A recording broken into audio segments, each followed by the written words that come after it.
Magandang hapon! Kumusta po?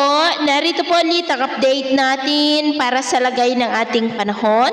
Ngayong hapon po ng February 11, 2026. Sa ngayon po, ay nananatili po na walang aktibong sama ng panahon sa loob at labas ng ating area of responsibility. Hanging amihan pa rin ang patuloy na umiiral dito sa Luzon at shearline naman sa may Southern Luzon at Visayas at may easterlies dyan po sa may Mindanao. At sa atin naman pong wind map forecast, wala pa rin naman pong sirkulasyon na nakikita na tatawid dito sa ating bansa hanggang sa susunod na mga araw.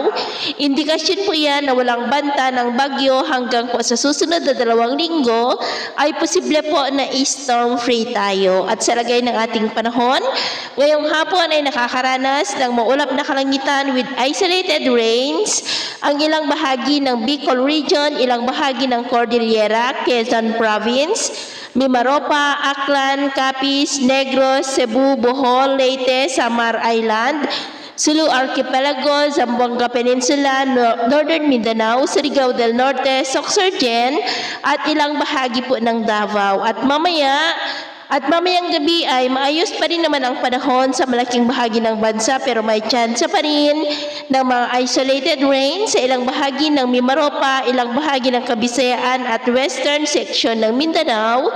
Kaya mag-ingat pa rin tayo sa mga banta po ng mga pagbaha at pagguho ng lupa.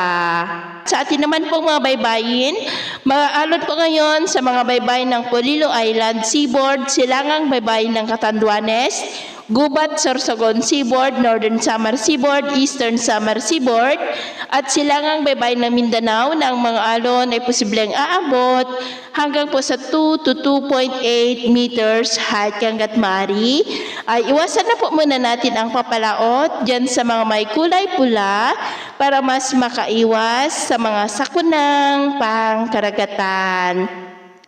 So, ito ang latest update natin sa araw na ito. At ako po muli si James na nagsasabing sa kahit na pagsubok po na darating sa ating buhay, huwag po tayong mawawalan ng pag-asa. Thank you and God bless!